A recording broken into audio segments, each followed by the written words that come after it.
This has been a turbulent, unprecedented time for the royal family. We have had the Oprah interview and the devastating fallout from that interview. Of course, the very sad and relatively sudden passing of the Duke of Edinburgh. The huge impact that that has had on the monarchy and its foundations.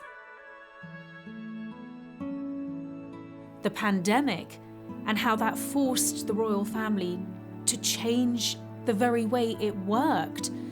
And of course, Prince Andrew and all of the negative press attention that attracted to the royal family. Kate has been very much a peacemaker behind the scenes. It's no secret that the brothers fell out really very badly. At one point, they weren't even talking. There have been deep strains and tensions and a rift which has really divided the heart of the royal family. And that's been very upsetting for Kate to see. She knows how close William and Harry have always been. But actually, it was Kate who ultimately brought them together. And in many ways, the royal family have lost the patriarchal figure. Prince Philip was often the one who would sort out rifts within the family.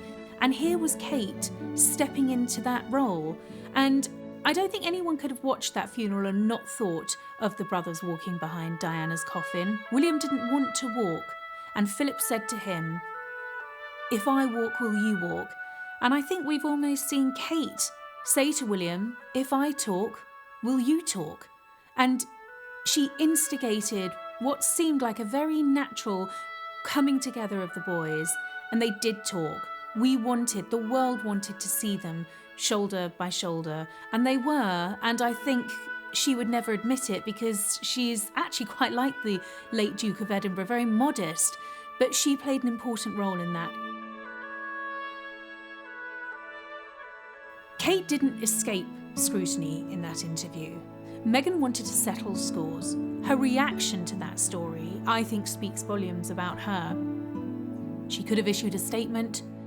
She didn't. Her silence spoke volumes. She was dignified. And I think what certainly struck me as very illustrative of her character was that when it came to that public reunion with Harry, whatever feelings she may have had about him, about his wife, about being pulled into that Oprah interview, she set aside and she was the one who made the peace.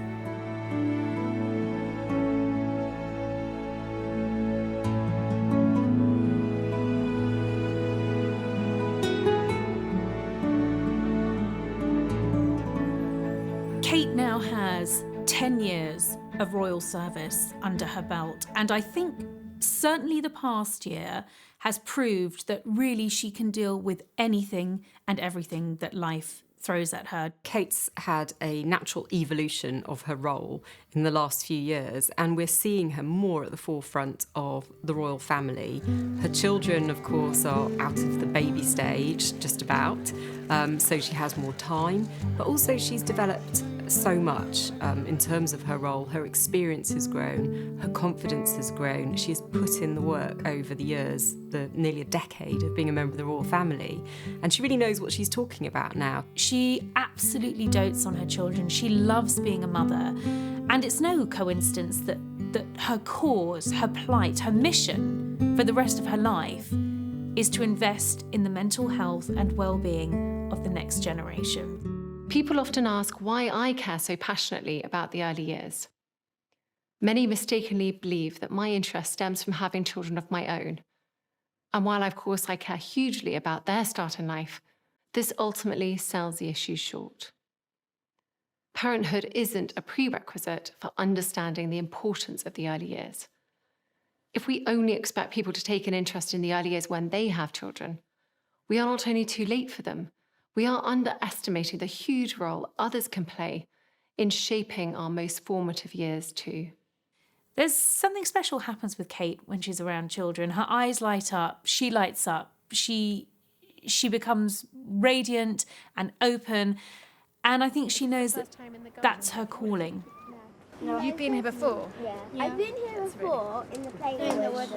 There you go. Yeah, because you do fun stuff like this, because you learn all the time, don't you? That's good. And do you find that you can concentrate on things better when you're outside?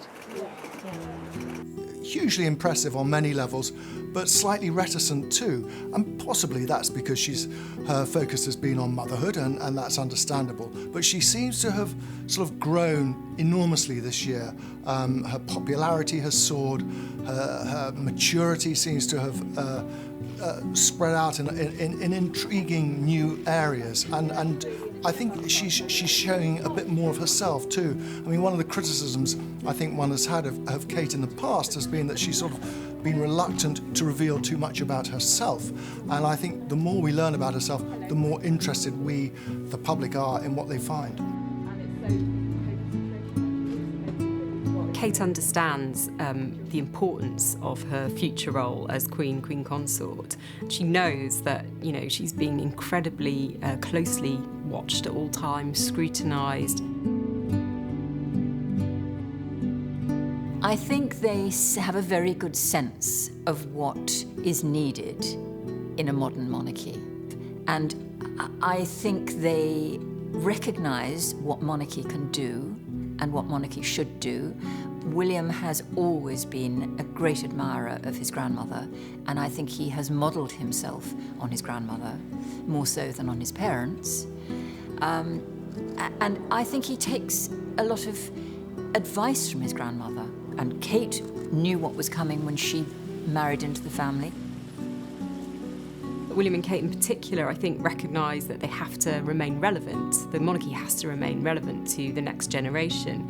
And if that means them opening up more, finding new ways to communicate, whether it's via social media or appearing in television documentaries, they're willing to embrace that. I think he's a one-man fundraising machine. We're seeing her open up more on a personal level. And a lot of it's to do with the way that she has been communicating. There's been a lot of video messages. We have been privy to some of the video calls that she and other members of the royal family are making, and that feels a lot more direct and accessible. I'm Catherine, and this is William next to me. And are you holding out pictures of your mummies and daddies? Yeah. Yes. This is a picture of my mum, and she works for the NHS as an admin for the health visitors, and I'm really proud of her. Oh. Yeah, well done you. Can you hold it up a bit to your left so we can see it? That's it, brilliant. Look at that. Well done. But she certainly seems much more comfortable in putting herself forward, in sharing things. We've had her appearing on a podcast, exposing some vulnerabilities as well, which I think people really can connect to. So she's talked about the challenges of being a new mum and having underestimated the impact it would have on her life.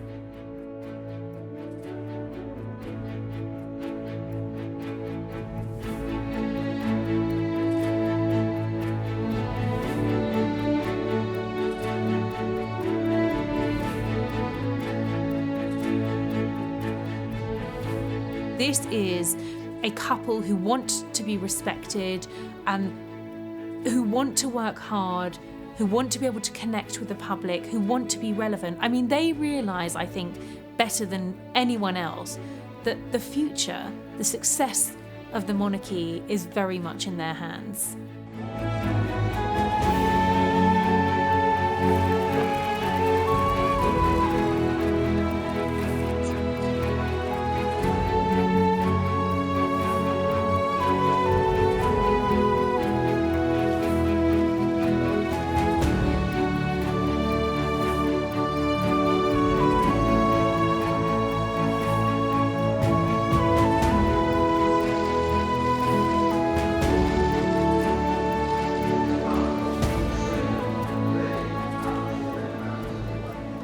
I believe a lot of this springs from Kate's own upbringing and how the Middletons, her parents, brought her up and what they felt their sense of purpose was. If you contrast her upbringing with Diana's upbringing, Diana came from a very unstable background, a broken home, and she had nothing solid behind her. Kate has got this real, solid, normal family as a backdrop to her life. And one of the things that I think William really loved about Kate was her family. Kate obviously wants to replicate that strong family unity in her own family going forward. And she's talked about, wanting to continue things that she used to do with her mother and her grandmother, whether it's doing lots of arts and crafts or being outdoors with the children. She's very much focusing on the how to give them that normal, stable and loving environment for them to go forward and prosper.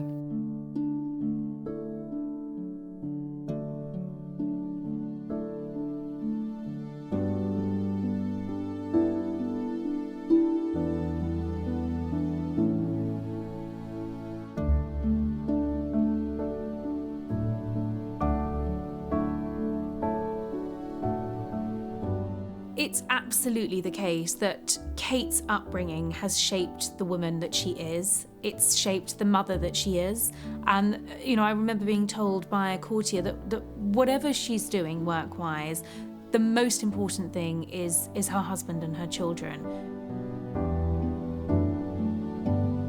William and Kate have always made it very clear they wanted to give their children as normal an upbringing as possible. So we've seen Prince George and Princess Charlotte, and of course Prince Louis will in future go to Thomas's at Battersea, which is, a fantastic school. But I think what's interesting about it is that while it's brilliant academically, it also has a big focus on well-being.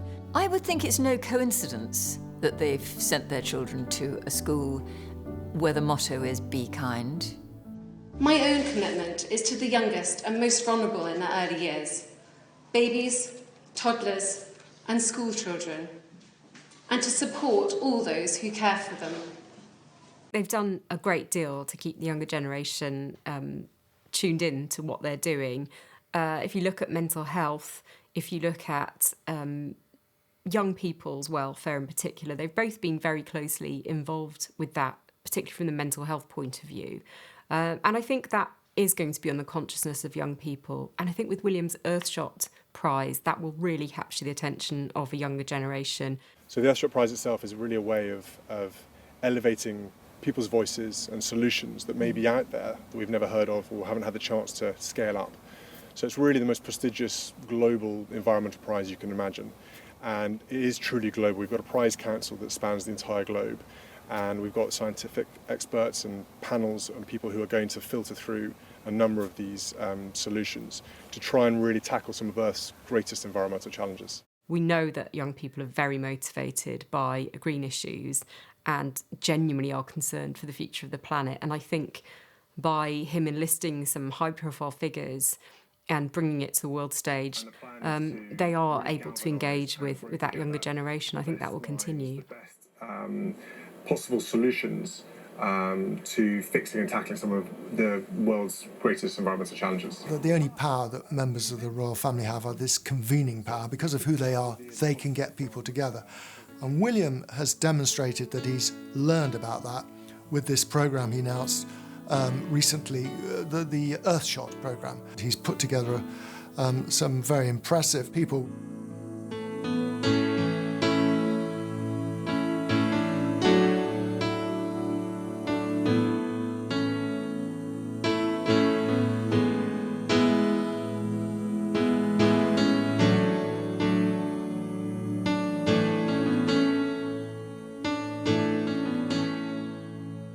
Obviously, it's predicated on the response to global warming issues and the long-term impact on the environment. And that is something that monarchy can do without being party political. And it's also, again, it's a force for good, if you like. They're both very caring people, and I think they appreciate the incredible privilege that they have in life. And they're aware of that, and they want to do what they can with the positions that they hold to improve the situation for others. Are there a lot of the views that you're receiving?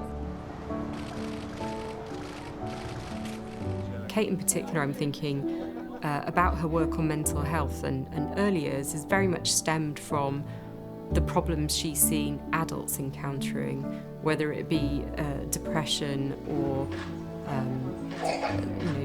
family breakdown, addiction, things like that, they will have their roots in early childhood.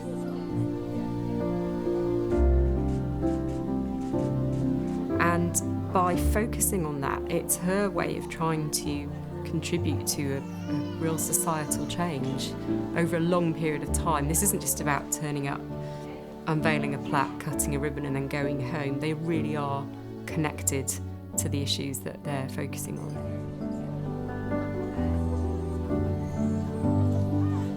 I was with the Duchess in 2020. Kate launched her new campaign, her involvement with the early years, which I think, has actually allowed us to see far more of the real Kate, a side to the Duchess that most people don't really get to see. And I was actually with Kate in Cardiff for a day where she was visiting a children's centre.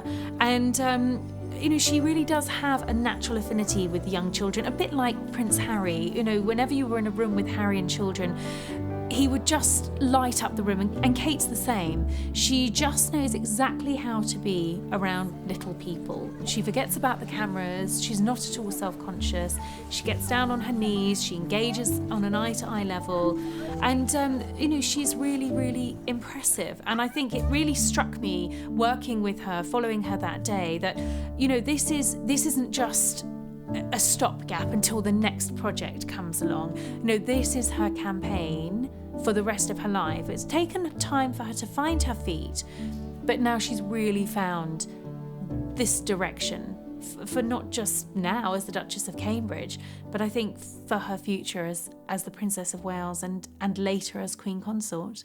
There is an authenticity in how they deal with small children. I hate bringing back the lessons of the past, but it's clearly something that William will particularly remember from his mother, the way that Diana got down to a child's level so that she could look eye to eye to children, whereas royals up to that point would put their hand down and look down at children, and children would have to look up. And that's something that Kate and William have started to do. They will make a point of getting down to the child's eye level. And it's all that to do with that eye contact. They've learned that it means so much more to a child if an adult gets down to their own level. Kate is very interested in the early years of children and their development, and how, if things go wrong within the first 5 years of a child's life, it can lead to problems later on, such as addiction and family breakdown. Do you feel if the help had been there earlier, external, in your family environment, do you think you would have accessed it earlier, or did it get to the pushing point for you to then sort of come to a point where you were able to speak about it? She's recognised quite early in her royal career, if you like, that we can tackle these problems right at the very start, and she's made it her mission to make sure that every child has the best possible start in life. Too often, people feel afraid to admit that they are struggling with their mental health. This fear of judgment stops people from getting the help that they need, which can destroy families and end lives. Initially, it started off that whole mental health campaign, a sort of heads together thing, Harry, William and Kate, and then Meghan briefly. But she's got much more involved than perhaps people realise. And I think she might have had a little bit of experience from within her own family. Her brother James had problems with his own mental well-being. He's very bravely talked about it, and in fact wrote about it too. And that may have helped sort of form an idea in Kate's head, and she came with a bit of knowledge, if you like, about these kind of issues.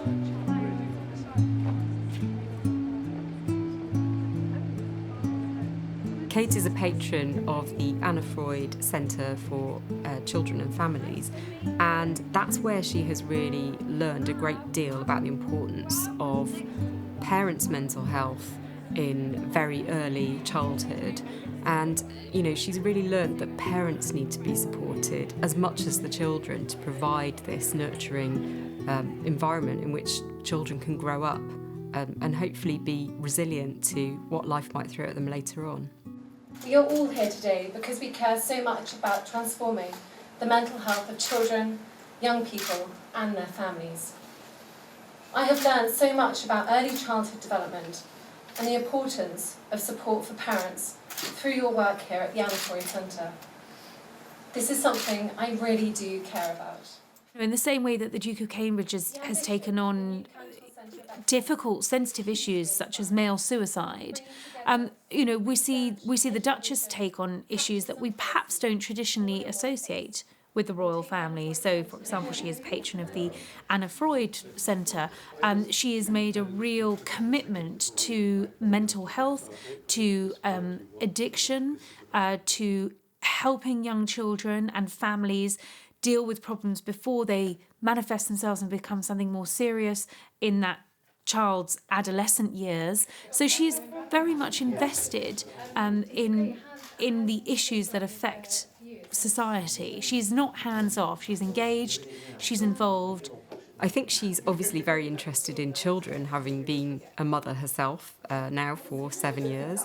I think that she's also encountered so many times adults who have suffered as a result of things that happened to them in early childhood.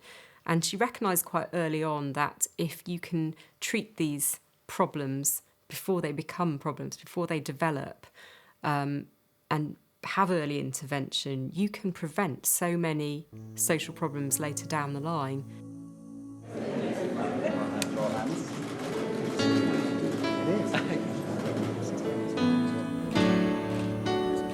It's quite a difficult thing to land too, isn't it? It's right right now.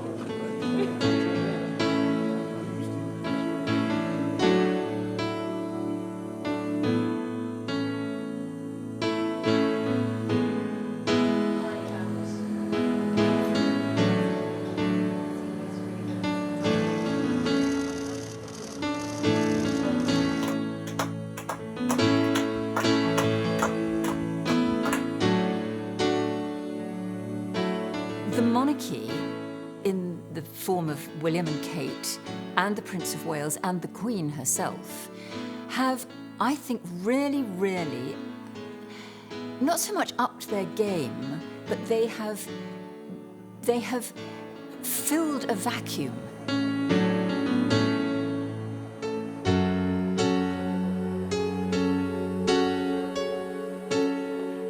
There could very easily have been a vacuum during the coronavirus pandemic. We had obviously no tours, no or very few engagements in person. Then, of course, various members of the royal family no longer taking part in royal duties. Prince Andrew stepped down at the end of 2019. Harry and Meghan relocated to Los Angeles, and they're no longer senior working members of the royal family. Something clearly went wrong in the relationship between the Fab Four, William and Kate and Harry and Meghan. When Meghan first appeared, it looked as though they were going to be the most fabulous four. They all seemed to be on the same page in terms of what they wanted to do with their working lives, make the world a better place. They were all seemed to be interested in the same sort of issues. Harry and I used to go to a lot of engagements and see these incredible charities doing really great work, but felt that we could give more, and how could we do that? And so the foundation idea sort of bubbled up as a sort of vehicle to be able to do more when we walked away from these engagements. And it all looked as though it was going to work brilliantly. But then it did all fall apart, as we all know. I think there's no doubt that Kate and Meghan are two very, very different people who didn't see eye to eye.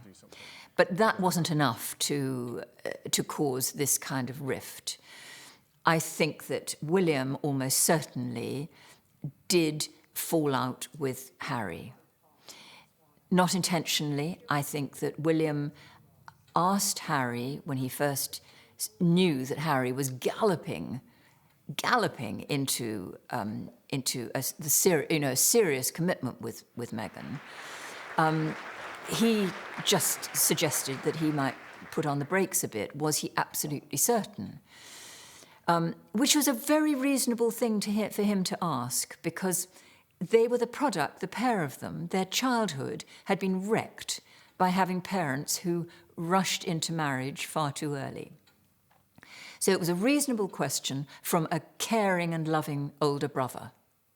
Harry, I think, took it very, very amiss and was angry, and I don't think has forgiven William. William probably does have a major regret over the conversation that he had with his brother around the time of the engagement, when Harry and Meghan got engaged, when William basically sat down with Harry and urged him to just take his time, not to rush into anything. What was intended as well-meant brotherly advice didn't go down with Harry at all. Harry felt that he didn't have his brother's support, and that really was the beginning of the breakdown of what was, up until then, an unbreakable brotherly bond. My personal feeling is that the reason that Harry and Meghan left the country and left the royal family was because Meghan was very unhappy here. And Harry, who has always been very knee-jerk in his reactions to things, very instinctive and impulsive, said, right, I'll take you home. We'll go. Thinking that it would be possible to have one foot in each camp, and then discovered, of course, that that was not going to be possible.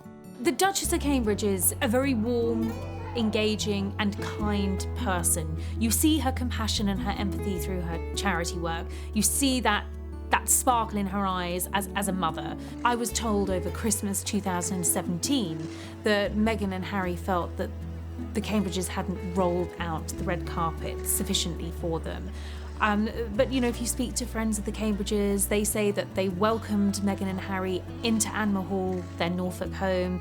They made them feel at home. It was William who sort of extended that olive branch after that sticky patch with Harry. Harry and Meghan's absence is a big one. And in many ways, Kate and William have filled that void. And we've barely noticed.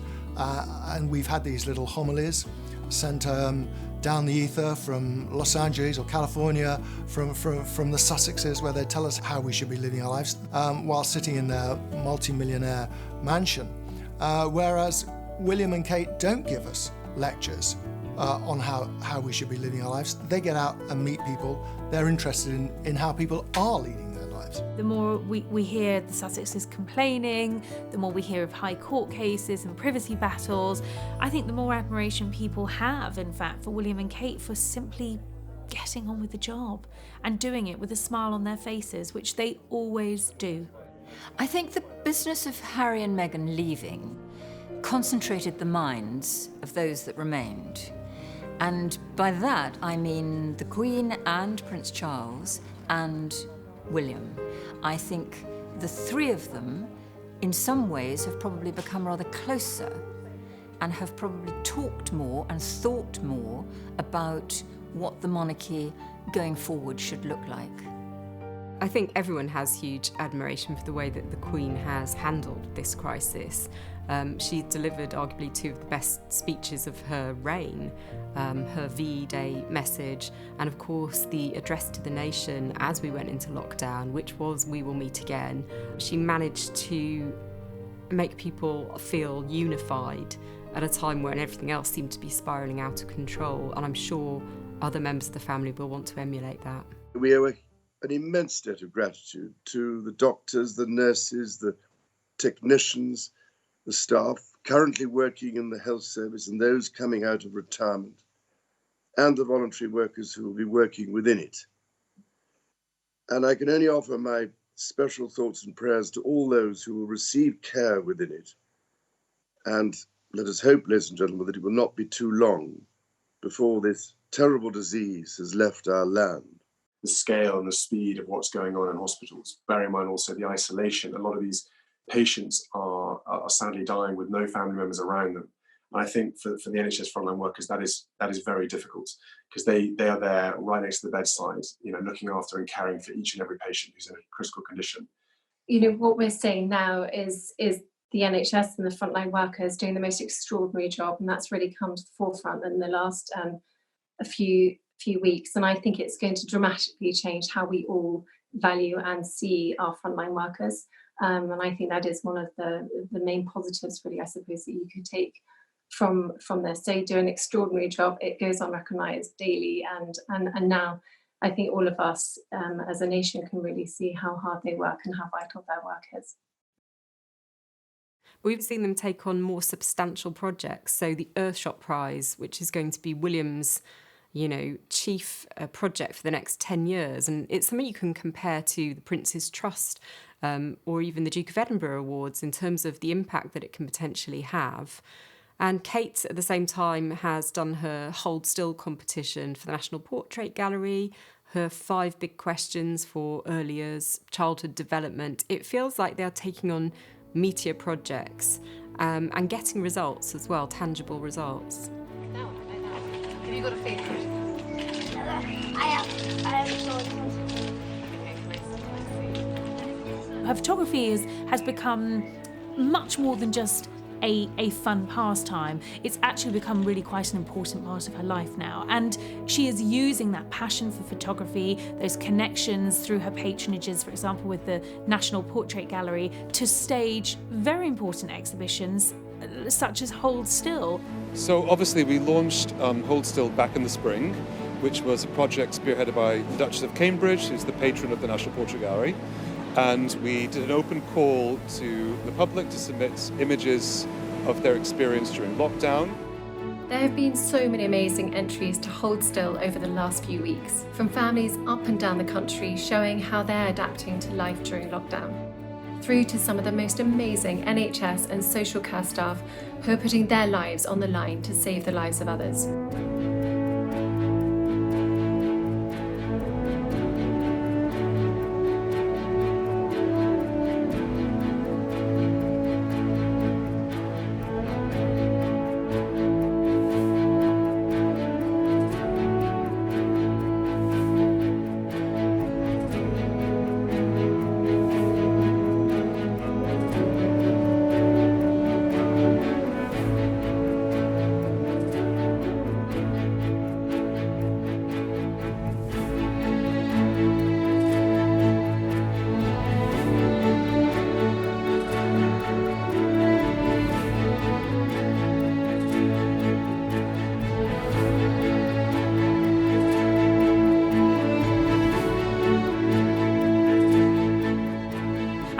Saw with Kate was use her passion for photography to tap into the public mood and come up with a very unique and very successful photographic exhibition. I mean, the first virtual exhibition of its kind. And here at the helm, driving it, is the Duchess of Cambridge.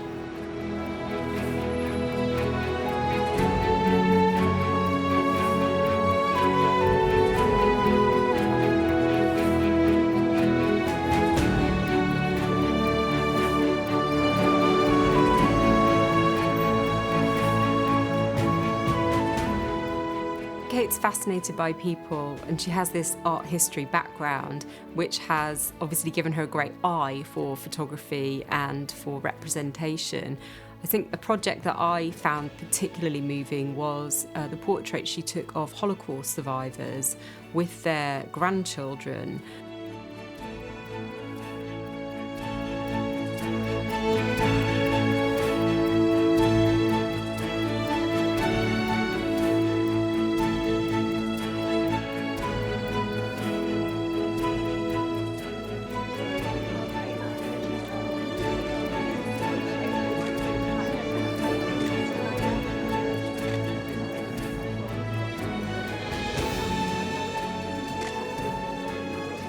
I think she was able to tell their stories in an image in a very powerful way, and that's obviously come, after quite a lot of careful study and consideration. It was Kate who took a photograph of Charles and William with his arm around his father's shoulder, towering over Charles.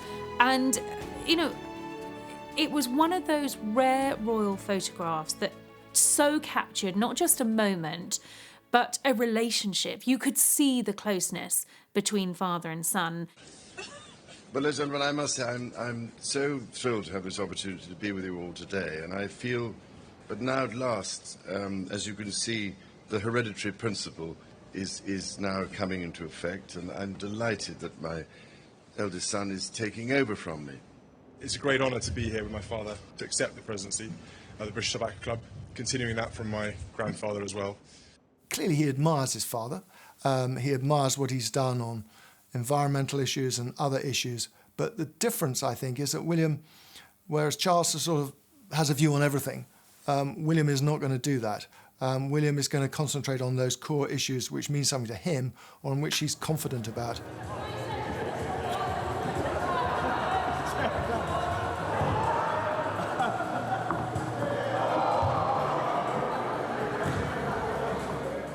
You do see them obviously having a bit of fun together at engagements, at family events. There was a joint engagement with William and Kate and Charles and Camilla at the start of 2020, which is quite unusual. And I think it would be great to see more of them doing things together. There does appear to be a very warm friendship between the Duchess of Cornwall and the Duchess of Cambridge. Camilla is someone who's got a great sense of humour. She's very good fun, and of course she knows the ropes. She has had a life on the outside, if you like, and she has learned, through some fairly difficult circumstances, how to work as a member of the royal family. And I think that she and Kate will have been able to support each other quite a lot from that point of view.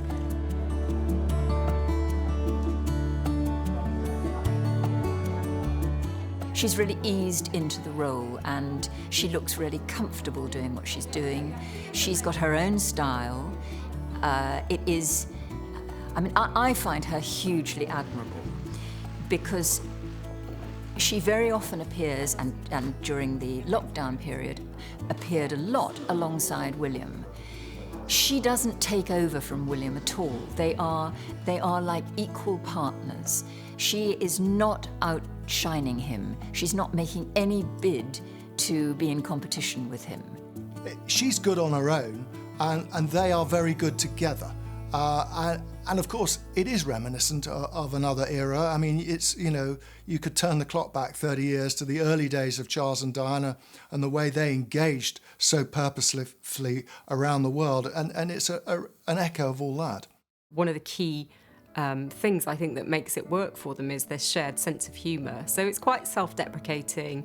There's a lot of very affectionate teasing of each other, and there's this competitive edge which is always great fun to watch. I particularly enjoyed them having a go at Gaelic football on their visit to Galway at the start of 2020. There was a lot of discussion about who was handling the hurling stick better.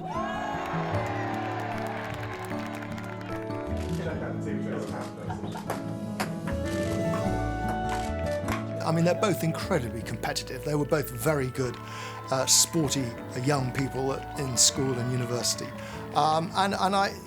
It's something they're quite prepared to show in public. I mean, many members of the royal family wouldn't dare to reveal that side of their character.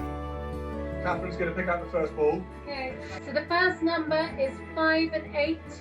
58. Having done a virtual bingo calling session with a care home in Cardiff, as soon as they were able to travel once restrictions were lifted, they headed down to Cardiff to visit the residents, some of whom, remembered this call having happened, others were less certain. Do you remember we came, you might not recognise the faces, but we did the bingo with you? Yes. You won? Yes. Yeah. But you said we didn't do a very good job. Oh, we did a bloody shitty job. Excellent. What did we come to then? Was it that bad? It was one of those moments which was just a complete joy to witness. They clearly really enjoy it when things don't quite go according to plan. And at one point, this lady also asked Kate, "Are you his assistant?" Which she took with great good grace. And she just sort of giggled and said, "Yes, well, I've been your assistant for a very long time." They're the sort of couple that will finish each other's sentence. Kate knows what William's thinking before he's even said it. She'll crack a joke that'll make him laugh. William and Kate are very good at using humour, much as the Duke of Edinburgh, although he has sometimes been criticised for it.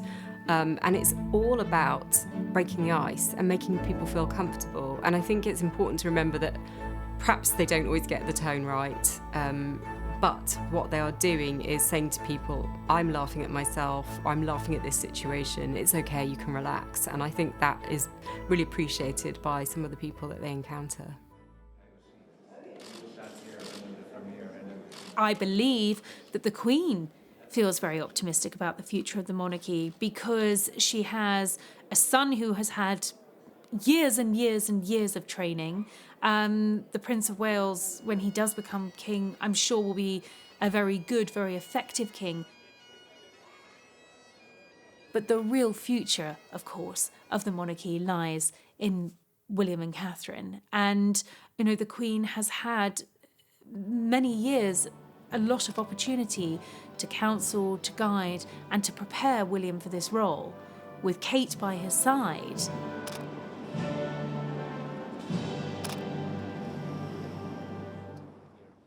Where there is, I think, a relevant point is the role of monarchy. And at times of national crisis, monarchy seems more relevant than ever. And when we have a very divided nation, as we do, and political infighting that carries on almost on a daily basis, the fact that the royal family can sort of transcends all that and can make us feel better about ourselves is a good thing. And it's really where William and Kate have been in their element, at sort of smoothing over troubled waters, if you like. In terms of William and Kate preparing for their future roles, it's ongoing work, and it's something that has been ongoing since the time of their marriage.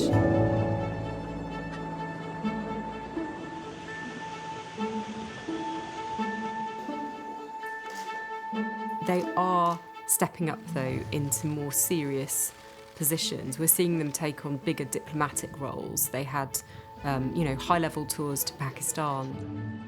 It was really important to come to Pakistan and one, again, see all the different range of environments there are in Pakistan and really trying to get a feel of the country, but also to use our voice, to lend our position and our visits to kind of talk about issues like climate change, issues about the environment. And we've seen all around the world now, the young are getting very engaged in what's going on.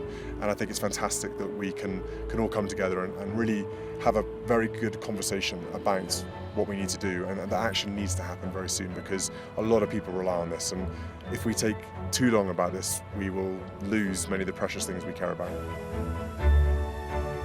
William's been to Israel and the occupied Palestinian territories. There was a big trip to Ireland at the start of 2020. And these are all politically sensitive tours that you'd expect a senior member of the family to undertake. And the fact that they're being given these responsibilities is just one level of the preparation for their future roles that's taking place. The crises, if you like, for monarchy during lockdown, of course, was it depends on its visibility, being seen. And they couldn't be seen in the conventional way. But Kate, I think, and William too, grasped the metal in a remarkable way, and they realised that they could use technology to overcome these obstacles. And I think that's why we saw them become the Duke and Duchess of Zoom and Skype and everything other measure they could use to get out there and be seen in that way. The royal family have understood that this is a scenario where they have to be visible, they have to bring some relief in some ways, but also to show some stability and unity at a time when the country's really struggling. But they used that opportunity to spread the message, if you like, that the monarchy is still here. We're here. How can we help? What can we do? You can compare it to the late King George VI and the Queen Mother going out to the East End and visiting homes that have been bombed during the Blitz. It's about being there as a stable, reassuring presence.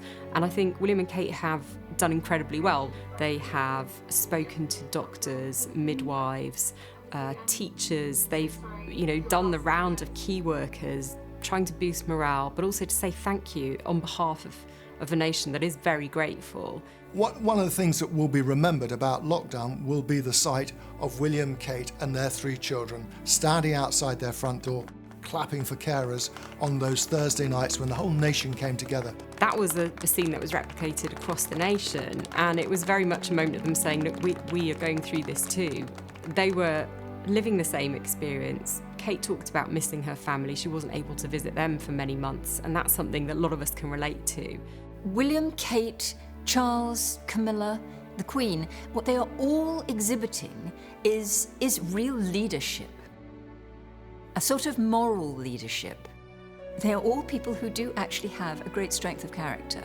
They are using their position to reassure, to stiffen our resolve. If we can just concentrate on the last 6 to 9 months, I think the way that Kate and William have sort of taken the lead, if you like, of the monarchy's response and its role really as being how the nation relates to it and what it expects from the monarchy, they have become the senior figures. It must be very reassuring to the Queen, to the Prince of Wales, for the future of the monarchy, that in William and Kate, a young future King and Queen, they have a couple who do have that ability to connect, and a couple who want to be visible, want to be seen, will rise to a challenge when it's called for, and can be accessible. It sends out a strong message that the UK's, keen to do business. They are, as I've said before, the weapons of soft diplomacy. For a long time, she was criticised for being a sort of an empty vessel. She smiled a lot, she looked great, but there wasn't much going on. She's a bright girl, make no mistake about it. She had a good education, she got a good degree, and she's, using some of that sort of natural intelligence that she possesses. I mean, she was a girl from a middle-class family in Bucklebury, in Berkshire. She went to Marlborough. She then took a gap year before she went up to St Andrews. She's a shy person, I think. She's not, prone to big, showy public demonstrations. And I think, she's probably had to work quite hard at honing the public speaking and becoming more relaxed for the cameras. But at the same time, I think she is a strong person, and that must come from her background. I think what we've seen in Kate over the last year, 2 years, is she has grown into the part. She's had her children now, but she's ready, I think, to take on the world. She wasn't sort of quick off the blocks and racing to make an impression. She has learned and she's sort of grown into the role as her responsibilities have increased. She was always going to be measured against Diana, so future Princess of Wales, it was inevitable. But I think what Kate has succeeded in doing is carving her own niche and being her own person. She is going to be the next Princess of Wales. I think that was a title that sort of overwhelmed her at one stage, but I think she's now ready for that. And in time, she's going to be Queen. She's going to be a very different kind of Queen than we've had in the last few years, of course, but that's all something for the future. Well, I will always remember the photograph of Kate Middleton, as she then was, sitting on the top deck of a bus, in traffic, in Chelsea, looking out at the horizon, daydreaming about goodness knows what. But one wonders if that daydream might have been about what would one day be her life. And here we have a future Princess of Wales, a future Queen Consort, and an absolutely sparkling asset for the royal family. She has the responsibility of protecting the brand just as much as her husband does. And so she is careful and considered in her approach to things, but she's had a long apprenticeship as well. For however long Prince Charles is king, it isn't going to be for a long time. I mean, he's in his 70s, and I think that is widely accepted. So at some stage, in many people's lifetimes, William will be on the throne, and I think he and Kate are preparing for that eventuality now. Kate is obviously a queen in waiting, and she's aware of that. But what kind of a queen is she going to be? What kind of a king is William going to be? William and Kate and their family do represent the future of the monarchy, and while we see them flourishing and thriving and doing great positive work, that's incredibly encouraging for the future of the monarchy. I think that they recognise that the monarchy needs to adapt and move with the times, and it's no longer a question of perhaps it never was, taking that position for granted. They really want to give something back and to make changes and to bring about solutions to problems rather than just be symbolic figureheads. In many ways, the pandemic may well be the making of the new royal family. When you look back at 2020, the standout frontline royals have been William and Kate. But in William and Kate, you know, they are the bright future of the monarchy. They've proved that. They understand a bit about real life. I mean, often a criticism made of the royals over the years is they live in their ivory towers and they don't really know what it's like for ordinary people and how they live their lives. And somehow you get that sense with William and Kate in particular, that she understands, she gets it.